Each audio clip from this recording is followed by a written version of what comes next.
ونصلي على رسوله الكريم. أما بعد فأعوذ بالله من الشيطان الرجيم. بسم الله الرحمن الرحيم. قال الله تعالى في القرآن المجيد: أعوذ بالله من الشيطان الرجيم. بسم الله الرحمن الرحيم. يا أيها الذين آمنوا قوا أنفسكم وأهليكم نارا وقودها الناس والحجارة عليها ملائكة غلاظ شداد لا يعصون الله ما أمرهم ويفعلون ما يؤمرون. وقال رسول الله صلى الله عليه وسلم: كلكم راع وكلكم مسؤول عن رعيته، فالأمير راع الذي على الناس وهو مسؤول عنهم، والرجل راع على أهل بيته وهو مسؤول عنهم، والمرأة راعية على بيت بعلها وولده وهي مسؤولة عنهم، والعبد راع على سيده وهو مسؤول عنهم. ألا فكلكم راع وكلكم مسؤول عن رعيته. وأيضا قال رسول الله صلى الله عليه وسلم: من لم يهتم بأمور المسلمين فليس منهم. وأيضا قال النبي صلى الله عليه وسلم: المؤمن للمؤمن كالبنيان يشد بعضه بعضا، أو كما قال رسول الله صلى الله عليه وسلم. زما د ایمان او عقیدې محترمو مسلمانانو ورونو، الله جل جلاله چې کله آدم علیه السلام په پیغمبرۍ باندې مبعوث که او الله ورته د خلافت واجی او د خلافت مسؤلیت ورک، نو د آدم علیه السلام د مخه وخت څخه درون مسؤلیت شروع شو. یعنی همغه لحظې وې چې کله آدم علیه السلام د الله له لورې پیغمبر شو، دغه مسؤلیت ورته ورکړلی شو چې ته پیغمبر یې، نو هغې ته یو ستر مسؤلیت ورکولی شو او د هغې مسؤلیت وګرځېده. همدارنګه د هغې څخه وروسته چې نور پیغمبران راتلل، هر نبی او هر رسول چې راتله، نو الله جل جلاله هغې ته ستر مسؤلیتونه ورکړه چې د دې پیغمبرانو په سلسله کې بیا د سرور کائنات جناب محمد صلی الله علیه وسلم دا الله جل جلاله دې نړۍ ته او دې دنیا ته د پیغمبر په صفت راولېږه. دا چې نبی کریم صلی الله علیه وسلم د ټولو پیغمبرانو څخه غوره پیغمبر دی، نو همدې وجې څخه د ټولو پیغمبرانو څخه د نبی کریم صلی الله علیه وسلم مسؤلیت هم زیات دی. همدارنګه چې د نبی کریم صلی الله علیه وسلم امت محمدی دا په ټولو امتونو کې بهتر امت دی، نو همدارنګه د نورو امتونو نه د دې امت مسؤلیت هم زیات دی. دغه امت باید خپل مسؤلیت ته متوجه شي چې د دوی کوم مسؤلیت دی او کوم مسؤلیت دوی ته راځي دی او دا باید څنګه ترسره کړي. نو نبی کریم صلی الله علیه وسلم او د هغې د امت مسؤلیت ډېر زیات دی. مسلمانانو ورونو، زه نن غواړم تاسو سره د مسؤلیت چې زموږ مسؤلیت اوس په نن زمانه کې څه شی دی، په دې باندې زه تاسو سره لنډې یو څو خبرې وکړم. دا چې نن زمانه کې هر چا خپل مسؤلیت هېر کړی دی، هغه که عالم دی، هغه که مجاهد دی او هغه که امیر دی، هېڅوک هم خپل مسؤلیت ته نه دی متوجه او خپل مسؤلیت ترې هېر دی. نو همدې خاطر ومې غوښتل چې دا موضوع ستاسو په مخ کې لږ روښانه کړم. لومړی سوال دا پیدا کېږي چې دا مسؤلیت پیژندل ولې ضروري دي؟ ولې موږ مسؤلیت پیژنو؟ څه ضرورت دی دې مسؤلیت پیژندلو ته؟ نو د دې لپاره څو جوابونه.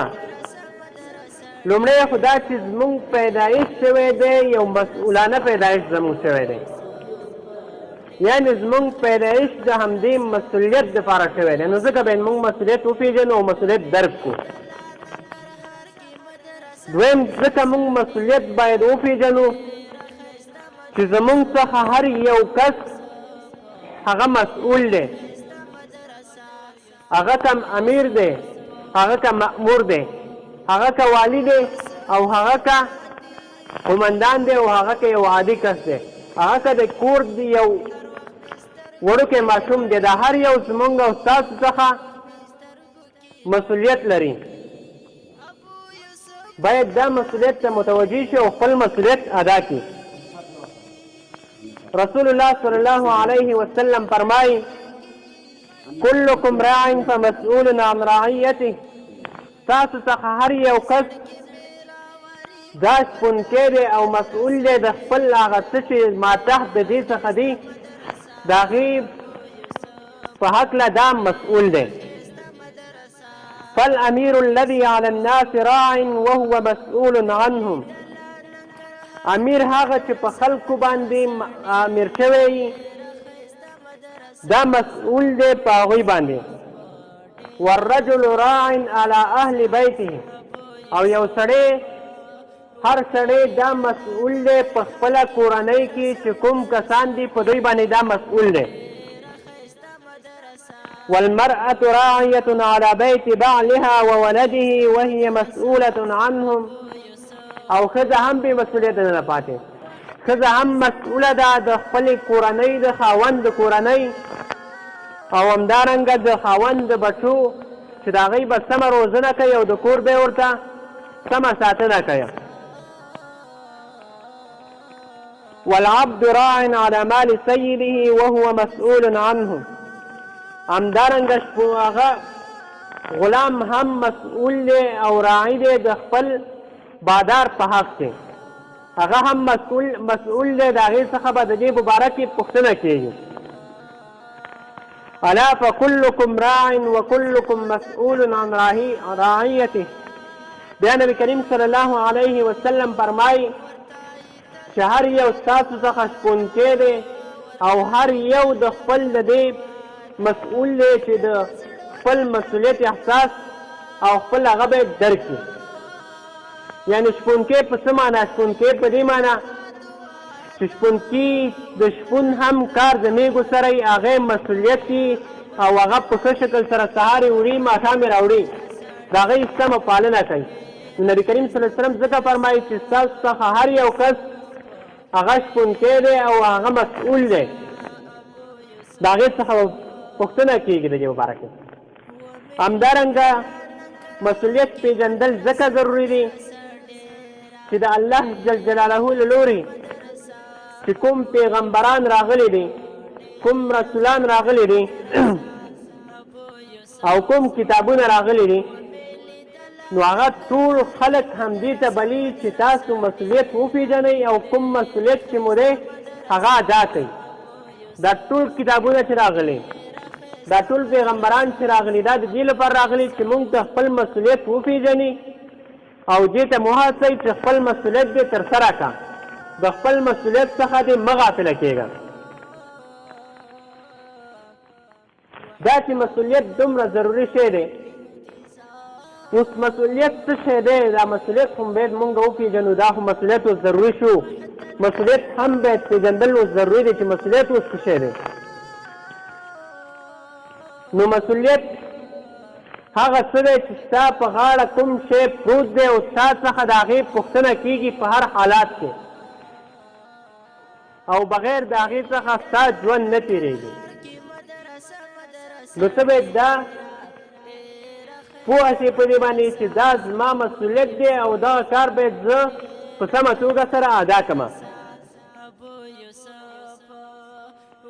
اوس زموږ مسؤلیت څه شی دی؟ په دې ټولنه کې موږ هر یو ژوند کوو، ادنا دی که اعلی دی، ټول ژوند کوو. زموږ مسؤلیت څه شی دی؟ نو لومړی زموږ مسؤلیت هغه دا دی چې د اسلام فهم یا د اسلام درست فهم زده کړو او اسلام په درسته طریقې سره زده کړو. لومړی مسؤلیت زموږ او ستاسو دا دی. ځکه یو کس چې اسلام ونه پېژني د دې اعمال هېڅ څه شی نه دی، د دې اعمال هېڅ معنا نه ورکوي. نو لومړی شی چې دی هغه د اسلام درست فهم او اسلام پېژندل دی. علما کرامو اسلام په درې شیانو کې راجمع کړی دی. لومړی اسلام چې دی هغه اعتقادات دي. اعتقادات چې ستا عقیده به په یو الله باندې وي، د الله سره به شریک نه نیسې، د الله سره به بل څوک نه شریکې. نو لومړی هغه اعتقادات دي چې ته به په اسلام کې هغه اعتقادات خپل عقیده باندې سمه کړې. دویم شی چې دی هغه عبادات دي. اسلام کې یوازې ستا نه عقیده مطلوبه نه ده، بلکې تا څخه یو بل شی هم غوښتل کېږي چې هغه عبادات دي. سم عبادات باید هم سم وي. عبادات بیا په دوه قسمه دي. یو هغه عبادات چې موږ ته پرې امر شوی دی، لکه دا مشهور چې لمونځ دی، زکات دی، حج دی، روژه ده، جهاد دی او همداسې نور، دا ټول دا عبادات دي. دویم هغه عبادات دي چې موږ ته بعینه په هغې امر نه دی شوی، خو که چېرته هغه د نبي کریم صلی الله علیه وسلم په طریقه ادا کړو نو هغه هم الله جل جلاله موږ ته په عبادت کې شمېري.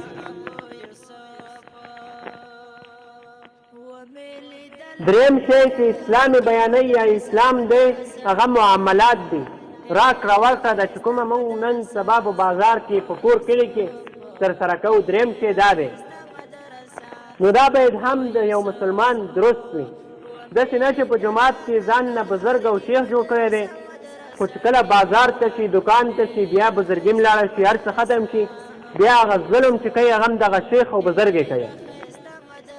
نه، مسلمان هغه دی چې په جومات کې هم مسلماني، په بازار کې هم مسلماني، په کور کې هم مسلماني، په هر ځای کې مسلماني. نه یوازې دا چې په کور کې په جومات کې مسلماني، خو په بازار کې بیا ترې اسلام تللی. عمر رضی الله تعالی عنه ته یو کس راغی، ورته ویل فلانی خو ویل ډېرې زیاتې روژې نیسي او ډېر زیات نفلونه کوي، څلېرویشت ساعته جومات کې ناست دي، جومات څخه نه خوځېږي، ډېر زیات بزرګ انسان دی. عمر رضی الله تعالی عنه ورته غوسه شو، ویلی تر اوسه دې ورسره سفر کړی دی؟ هغه کس ورته وویل چې نه، تر اوسه مې ورته سفر مې ورسره تر اوسه نه دی کړی. بیا یې ورته وویل چې آیا تر اوسه دې ورسره کومه معامله راغلې ده، یعنې راکړه ورکړه دې ورسره کړې ده؟ هغې ویل نه، تر اوسه مې ورسره کومه معامله هم نه ده راغلې، راکړه ورکړه مې هم ورسره نه ده کړې. نو عمر رضی الله تعالی عنه ورته غوسه شو چې په دې باندې خو یو څوک مسلمان او یو څوک بزرګ نه کېږي چې رایې شي جومات کې دې کښېني او نفلونه دې کوي، بلکې مسلماني یوازې دا د جومات نه ده. مسلماني دا ده چې ته په بازار کې مسلمان یې، مسلماني دا ده چې ته په کور کې مسلمان یې، مسلماني دا ده چې ته کله سفر کوې ته په سفر کې مسلمان یې. دې ته مسلماني وایي، دې ته نه مسلماني وایي چې ته په جومات کې ښه بزرګ یې، خو چې بیرون وځې د ټولو نه غټ فاسد، د ټولو نه غټ مجرم، د ټولو نه غټ خیانتګر، د ټولو نه غټ غدار، هغه بیا ته یې. دا نو څه مسلماني شوه؟ د دې بیا مسلمانۍ نوم څه شو؟ دا صرف په نوم مسلماني ده او په نوم بزرګي ده، نور هېڅ شی نه دی. نو عمر رضی الله تعالی عنه ورته همدا وفرمیل چې آیا تر اوسه دې ورسره سفر کړی، آیا معامله دې ورسره راغلې؟ چې دا دې ویلې ورسره نه راغلې، نو ته دا دعوه نه شي کولی چې دا بزرګ دی یا دا نیک انسان دی. چې کله دې دا دواړه ورسره راغله، دې دواړو کې درست وخته، بیا ته پرې دا فیصله وکړه چې دا بزرګ دی او دا نیک انسان دی.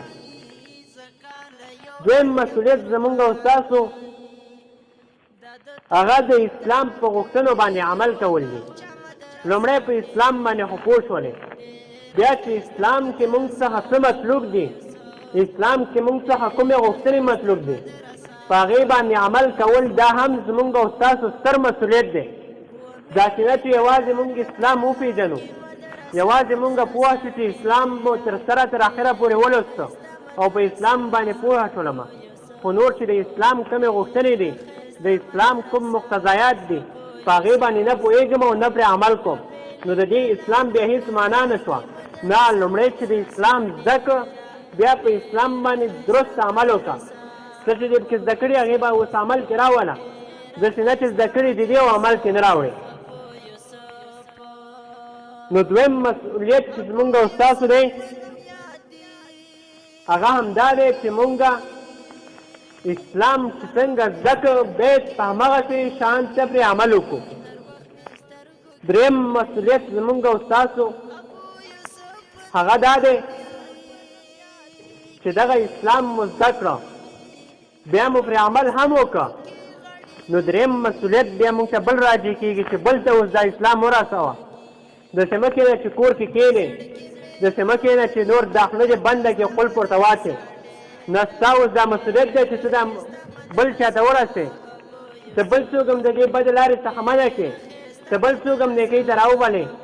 ستا یوازې په دې باندې غاړه نه خلاصېږي چې خپله دې اسلام زده کړه او خپله دې پرې عمل وکړه، خو بل چا ته دا اسلام نه راسي، ستا په دې باندې غاړه نه خلاصېږي، بلکې لومړی چې اسلام دې زده کړه بیا دې پرې عمل وکړه. اوس دریم مسؤلیت درته راجع شو چې بل ته به یې رسې. نبی کریم صلی الله علیه وسلم د الله جل جلاله په قرآن کریم کې فرمایي کنتم خیر امة اخرجت للناس تأمرون بالمعروف وتنهون عن المنکر. تاسو غوره امت استئ، تاسو غوره امت ویستل شوي استئ. په څه باندې؟ په دې باندې چې تاسو خلکو ته په نیکۍ باندې امر کوئ، د بدۍ څخه منع کوئ، نو ځکه تاسو غوره امت استئ. که چېرته تاسو که دغه ماده نه وي چې په نیکۍ باندې چاته امر نه کوئ او د بدۍ څخه یې منع کوئ، نه بیا ستاسې غوروالی هېڅ غوروالی هم نشته، تاسو بیا غوره خلک نه یاستئ. ستاسې غوروالی چې دی هغه په دې باندې دی چې تاسو په نیکۍ باندې خلکو ته امر کوئ او د بدیو څخه یې منع کوئ. نو دا زموږ دریم مسؤلیت دی چې دغه اسلام مو زده کړه، عمل مو پرې وکړو، اوس به بل چا ته رسوو. دا چې مونږ یوازې خپل ځان، خپل اندامونه، خپل بدن دې ته هم مسؤول یو او د دې به مونږ څخه پوښتنه کېږي او د دې اندامونو چې الله راته روغ سالم او د هر مرض څخه پاک اندامونه راکړي دي، نو د دې به تا څخه پوښتنه کېږي او د دې به تا څخه سوال کېږي چې دا مې درکړي او څه دې وکړله. همدارنګه ته د خپلې کورنۍ په وړاندې هم مسؤل یې، ته د کورنۍ نه څه لرې شی نه یې، بلکې د هغې په وړاندې هم ستا یو ستر مسؤلیت پروت دی، ته د هغې په هکله هم مسؤل یې. ځکه الله جل جلاله په قرآن کریم کې فرمایي اعوذ بالله من الشیطان الرجیم یا ایها الذین آمنوا قوا انفسکم واهلیکم نارا. ای هغه کسانو چې تاسو ایمان راوړی دی، تاسو خپل نفسونه او خپل اهل او خپل کورنۍ مو د دوزخ د اور څخه وساتئ. وقودها الناس والحجاره، چې د دې دوزخ د دې جهنم خش او خاشاک چې دی هغه انسانان دي او تیږې دي. علیها ملائکة غلاظ شداد لا یعصون الله، په دې جهنم باندې داسې ملائکې مقرر دي چې ډېرې سختې دي، د الله جل جلاله نافرماني نه کوي. ما امرهم ويفعلون ما یؤمرون، څه چې دوی ته امر وشي همغه شانتې عمل در سره کوي. نو دا چې ته مسؤول یې د خپل کورنۍ په وړاندې، نو ته باید خپل ځان، خپله کورنۍ دا د جهنم د اور څخه وساتې. دا ستا د کورنۍ په تا باندې مسؤلیت دی. یوازې ستا په دې باندې غاړه نه خلاصېږي حاجي صاحب، یوازې ستا په دې باندې غاړه نه خلاصېږي مولوي صاحب، یوازې ستا په دې باندې غاړه نه خلاصېږي ښاري صاحب چې ته نور څوک اصلاح کوي، بل چا ته یو څه وایې او خپله کورنۍ درنه پاتې ده. بلکې لومړی ستا باندې چې حق دی هغه د خپلې کورنۍ دی. ته باندې لومړی خپله کورنۍ اصلاح کړې، که چېرته هر یو زمونږ او ستاسو نه خپله کورنۍ سالمه اصلاح کړي نو بیا دغه فساد دغه بدبختي دا به بیا زمونږ په ملک کې دا به بیا نه یم نو ستا باندې چې مسؤلیت دی هغه د کورنۍ دی چې ته د کورنۍ په وړاندې مسؤل یې نن زمانه کې موږ د خپلې کورنۍ په وړاندې ډېر غیر مسؤلانه ژوند تېرو بیخي دا په سوچ او فکر کې نه راځي چې کورنۍ په ما باندې حق لري که نه زه د کورنۍ په وړاندې مسؤل یم که نه دا زموږ په ذهن کې هم نه تېرېږي که چېرته مونږ همدغسې ناخبره پاتې شو نو سبا به ستا زوی هغه بیا په دې جومات ته نه راځي هغه به بیا کلیسا ته ځي که ته نن همداسې د خپلو زامنو او د خپل اهل نه ناخبره پاتې شوې ستا په زامنو باندې ډېره زیاته خرچه کېږي ته دلته په خوب وینې خو د امریکا چې راغلی ده دا یو برخه مصرف 90% مصرفو کې 10% په جګړه باندې کوي 90% مصرف دا په ستا د نوی نسل د دې ګمراه کولو لپاره کوي که چېرته ته نن د دې څخه غافله پاتې شوې او د خپل اهل او کورنۍ په وړاندې د مسؤلیت ترسره نه کړه نو په دې باندې وډار شه چې سبا ستا بچي او ستا مسي به کلیسا ته ځي د جومات په ځای باندې نو دا باید مونږ او تاسو احساس کړو ځان ته مسلمان وایو په مسلمانه ټولنه کې پیدا شوي د مسلمان پلار څخه پیدا شوي ستا په وړاندې چې کوم مسؤلیت دی د کورنۍ په اخلاقي ته ښه متوجه شه ریشه عالم ته کښېنه ریشه مورشد ته کښېنه چې زما کوم مسؤلیت دی زما د کورنۍ په وړاندې کوم مسؤلیت دی څه وکړم هغه به درته مسؤلیت وښیي چې زوی دې دین ته کښېنوه زوی باندې دې علم وکړه زوی باندې دې پوهه حاصله کړه یوازې دا نه چې تاسو ټول زامن اوس چې ولا مسؤلیت دی دین علم ته نه نور علمونه هم پرې وکړه خو نیک علم پرې وکړه داسې نه چې ته د یهودو کلیسا او د یهودو مدرسې ته لېږي نه ته د مسلمان مدرسې ته ولېږه مکتب ته ولېږه خو د مسلمان مکتب ته ولېږه د مجاهد مکتب ته ولېږه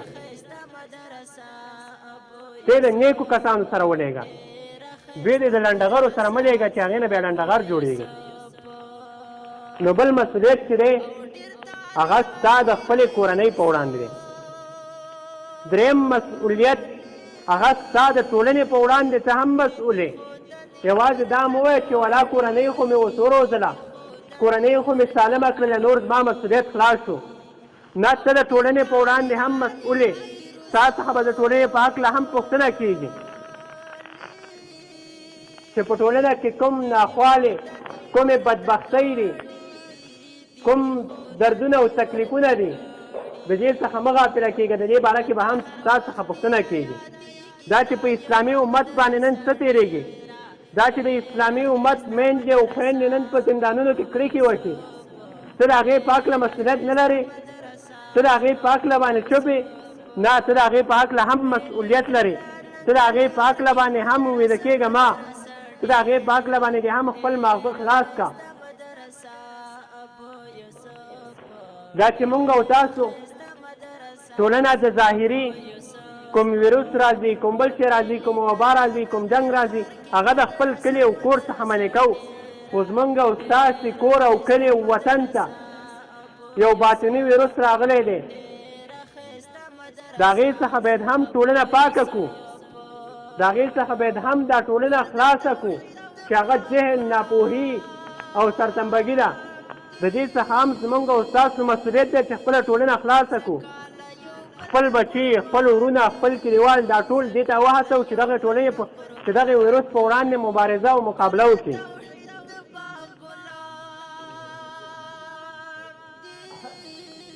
نو دا چې هغه مسؤلیتونه چې زمونږ او ستاسې د ټولنې په وړاندې دي په لنډو ټکو کې یو څو دانې زه ستاسې مخ ته ږدم چې زمونږ د ټولنې په وړاندې کوم مسؤلیت دی او موږ څخه به د ټولنې په وړاندې د کوم مسؤلیت پوښتنه کېږي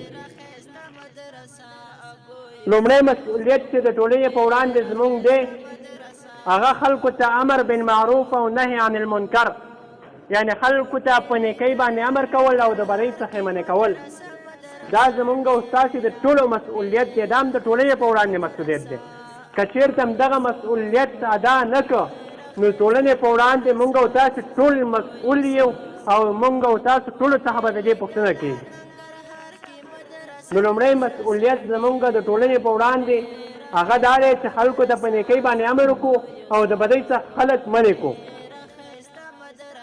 دویم مسؤلیت زمونږ او ستاسو د ټولنې په وړاندې هغه دا دی چې د خلکو ترمنځ د مسلمانانو ترمنځ مینه محبت وپاشو، د مسلمانانو ترمنځ مینه او محبت او ورورولي خوره کړو، عامې کړو، د مسلمانانو ترمنځ کینه او نفرت او بغض او حسد او دا لرې کړو، دې ته کار ونه کړو. نن زمانه چې مونږ ګورو هر مسلمان د دې په ځای چې د مسلمانانو د مینې او محبت لپاره کار وکړي، د مسلمانانو د بغض او د کینې او د حسد لپاره دوه کسان په جنګ اچوي. نه، دا ستا مسؤلیت دی. ته د دې مسؤلیت ته متوجه شه چې ته د ټولنې په وړاندې دا مسؤلیت لرې چې ته به د ټولنې خلک هغه به مینې محبت ورورولي دې سره برابرې او دې باندې به ورته امر کوي چې تاسو مینه او محبت وکړئ. دې باندې نه چې تاسو کینه او د یو شیطانت یو ته وړئ د بل بل ته. ته د ټولنې په وړاندې مسؤل یې که دا اقدام دې ونه کړه تاسو به پوښتنه کېږي که څومره منځونه روژې زکاتونه ورکوې. تاسو څخه به پوښتنه کېږي که ته دلته د مسلمان د یو ځای کېدلو د مسلمان د مینې او محبت لپاره دې قدم پورته نه کړه، تاسو څخه به د دې پوښتنه کېږي که زکاتونه او حجونه ډېر دې وکړل دا کار دې ونه کړه پوښتنه به در څخه کېږي. دریم شی چې د ټولنې په وړاندې موږ مسؤل یو د هغې هغه د ځوان نسل سالمه روزنه ده. د ځوان نسل او د راتلونکي نسل سالمه روزنه ده. دا په موږ هر یو باندې مسؤلیت دی او په موږ هر یو باندې د دې ټولنې حق دی. ځکه که چېرته موږ د راتلونکي نسل سالم ونه روزو دې نه به څه جوړېږي؟ ما مخکې مو ویلې که چېرته تا سالم دغه ټولنه دغه راتلونکي نسل د سالم ونه روزه نو داسې یو څوک شته چې ستا دغه نسل بدبینۍ کینې او بغض او بېدینۍ ته کشوي. ستا دغه نسل دې باندې په میلیونونو ډالره خرچه کوي، دا درنه بل طرف ته خرچه وباسي. خو ستا دا مسؤلیت دی چې ته دې دغه خپل نسل چې کوم یو دی ځوان نسل دی وړوکی نسل دی دا دین ته راکش کړې بیا په دین باندې وروځي. دا مه پرېږده بل چا ته چې دا بل څوک درته وروځي. که خپله څه کم دی چا څخه مسلمانان کم نه دي، هر څه ورسره شته دي، دا په مسلمان باندې وروځه. دا په هندو یهودي او سیک باندې مه روځه. خپل بچی دی خپل بچی دی مسلمان مدرسې ته راوله او د مسلمان کور ته یې راوړه او د مسلمان مکتب ته یې ویسه. دا درته زه نه وایم چې ټول زامن راوړئ مدرسه کې کېنوئ. که په یو ټولنه کې ډاکټر نه وي ټول ټولنه ګناهګاره ده. که په یو ټولنه کې انجینر نه وي ټوله ټولنه ګناهګاره ده. که په یو ټولنه کې زراعت پوه نه وي ټوله ټولنه ګناهګاره ده. که په یو ټولنه کې اقتصاد پوه نه وي ټوله ټولنه ګناهګاره ده. که په یو ټولنه کې عالم نه وي ټوله ټولنه ګناهګاره ده. نو ته باید د خپل مسؤلیت په هر بخش کې ادا کړې. یعنې عالم د ټولنې ته وړاندې کړې، انجینر د ټولنې ته وړاندې کړې، ډاکټر د ټولنې ته وړاندې کړې. خو دا ټول باید مسلمان ډاکټر وړاندې کړې، مسلمان انجینر وړاندې کړې. دا درته زه نه وایم چې تاسو ټول بچي راوړئ مدرسه کې کېنوئ. نه، بچو باندې علم وکړئ، سالمه روزنه بچو ته ورکړئ. داسې نه چې تاسو د خپلو بچو د خپل اهل او د خپلې کورنۍ او د خپل خپلوانو د دې د غم څخه ناخبره استئ. نه، تاسو د دې هر یو په وړاندې مسؤلیت لرئ او د دې باره کې به در څخه پوښتنه کېږي. پنځم مسؤلیت څلورم مسؤلیت چې موږ د ټولنې په وړاندې لرو هغه د ټولنې عامه شتمني ساتل دي. چې د ټولنې کومه عامه شتمني ده، د ټولنې کوم عام اقتصاد دی، د ټولنې کوم عام منفعه ځایونه دي، د هغې څخه ساتنه زموږ او ستاسې د ټولو فرض دی. که چېرته ته څومره غټ بزرګ او څومره حجونه وکړې په ته په دې باندې نه خلاصېږې چې ته پردی پول غلا کوې، د پول پیسې غلا کوې، تا د جومات د جوړولو پیسې غلا کوې، ته د مدرسې د مکتب د جوړولو پیسې غلا کوې. دا عامه شتمنۍ دي، ته د دې په وړاندې مسؤل یې، تا څخه به د دې پوښتنه کېږي. د دې مسؤلیت سره هم متوجه شه. پنځم مسؤلیت چې موږ د ټولنې په وړاندې لرو هغه د ټولنې د پرمختګ لپاره کار کول دي، مختلف وسایل کارول دي.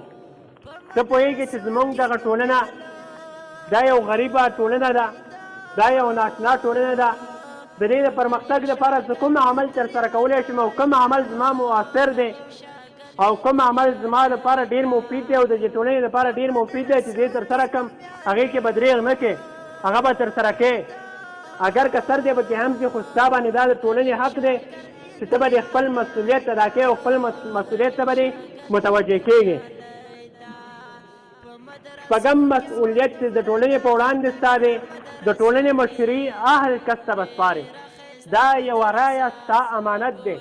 دا به ته داسې نه کوې چې ته یو فاسد او فاسق او فاجر کس راوړې په ټولنه باندې مسؤول کې. نه، دا ستا د هر یو مسؤلیت دی چې ته ټولنه کې د یو نیک کس دفاع وکړې او د ټولنې د یو نیک کس شاته ودرېږې او د یو نیک کس حمایت وکړې. دا ستا باندې د ټولنې حق دی. که چېرته دا دې ادا نه کړه ته د ټولنې حق نه دی ادا کړی، تا د ټولنې حق نه دی پېژندلی، نو تا باندې د ټولنې دا بل حق دی چې ته به د ټولنې کې چې تا د کومه رایه تا د کوم اهلیت درکړل شوی دی دا به اهل کس ته سپارې. نه چې دا اوس په موږ باندې بېدینه واکمنان دي. یو واکمن هم زمونږ داسې سم واکمن نشته چې مونږ ورته لږ خوشحاله شو چې ولا زمونږ خو دغسې واکمنان شته دي. دا ولې؟ ځکه چې مونږ خپل مسؤلیت نه دی احساس کړی. مونږ د مسؤلیت هغه بل چا ته ورکړی نه هم دی پېژندلی. نو که چېرته دې دا مسؤلیت غیر اهل ته ورکړه ته د ټولنې په وړاندې مسؤل یې او تا څخه به پوښتنه کېږي.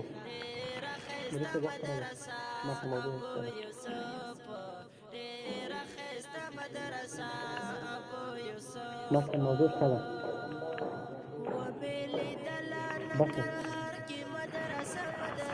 دا چې موضوع ما سره څو هغه نورو مو چې زمونږ نور مسؤلیت څه شی دی، خو دا چې وخت ډېر زیات کم دی. مولوي صاحب خبره کوي، بیا یو پیغام راغلی دی هغه به تاسو ته لوستل کېږي. نو زه خپلې خبرې په همدې ځای پای ته رسومه. الله جل جلاله دې وکړي چې موږ کې د مسؤلیت احساس پیدا شي، چې موږ خپل مسؤلیت ته متوجه شو چې زموږ مسؤلیت څه شی دی. د ټولنې په وړاندې مسؤلیت څه شی دی، د کورنۍ په وړاندې مسؤلیت څه شی دی، د خپل ځان او د خپل نفس په وړاندې زموږ مسؤلیت څه شی دی. چې دې ته کله موږ متوجه شولو نو بیا زموږ ټولنه هغه اصلاح کېږي. الله جل جلاله دې په دې باندې موږ او تاسو ته د عمل کولو توفیق راکړي. سبحانک اللهم وبحمدک اشهد ان لا اله الا انت استغفرک واتوب الیک.